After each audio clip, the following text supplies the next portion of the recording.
fellow humans. Give me a second to show you something that is very sad. Clay?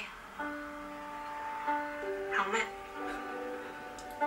Your name does not belong on this list. But you need to be here if I'm going to tell my story. Okay, I'm going to stop because those of you who recognize this are probably as much in tears as I am about to be. Every time she goes, Clay, helmet, I freaking lose my shit.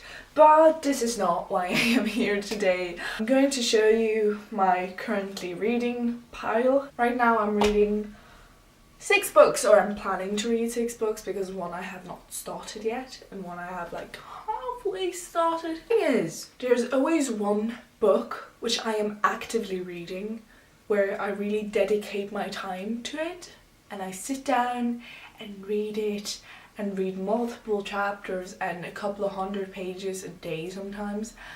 And then there are just these full books which are going to be on my currently reading pile forever. These are books I want to read, but my attention span which I have for them is like so short. So I can only read a chapter or 2 at a time and then I just feel I'm starting to drift off and think of other things.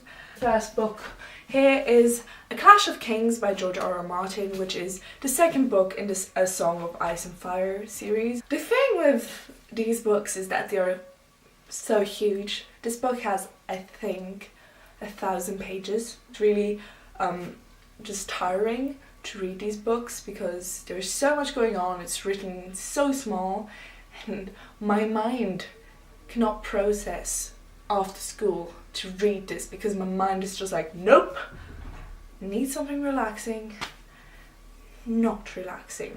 I'm on page 145. The second book on my currently reading pile is Far From the Madding Crowd by Thomas Hardy. It's a classic romance story and my friend really loves it and another friend just randomly gave me this book. I actually really like the cover and I know it's really cheesy but I don't even care and I super much like the title, but I'm not at all. I'm on page 41 because the chapters are actually really short. The language is really difficult. It's to read a chapter is just like, oh my god, what? Because you actually have to read every word and it's so much description and you're just... It's really difficult. It's really difficult because English is not my mother tongue. Third book is one I've been reading since forever, which means since I started it in August or June from last year, and it's Testament of Youth by Vera Brittain. This is an autobiography of Vera Brittain and I want to read it. I really, really badly want to read it. And the first 70 pages I just read in one go, but I've skipped so much and I didn't really process what was going on because it's also written quite small and a lot is going on because this is a story of First World War and Vera, who was studying at Oxford to become a writer when First World War broke out, and her fiancé and brother and best friend and so many people around her went to war, and she herself went as well as a nurse because she wanted to do something, so she broke off her studies at Oxford to go to war and help people.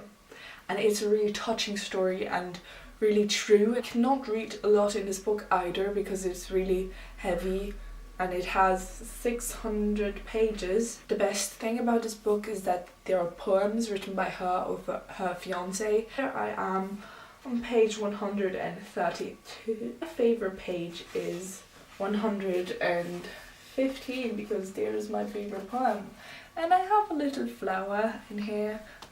I love putting flowers in my books. The next book is A Brilliant Madness by Robert M. Drake, and this is a poetry collection. I already started reading a couple of poems in here and they're really touching, but I want to read them with my sticky notes so I can actually mark the poems which I really like so I will find them again.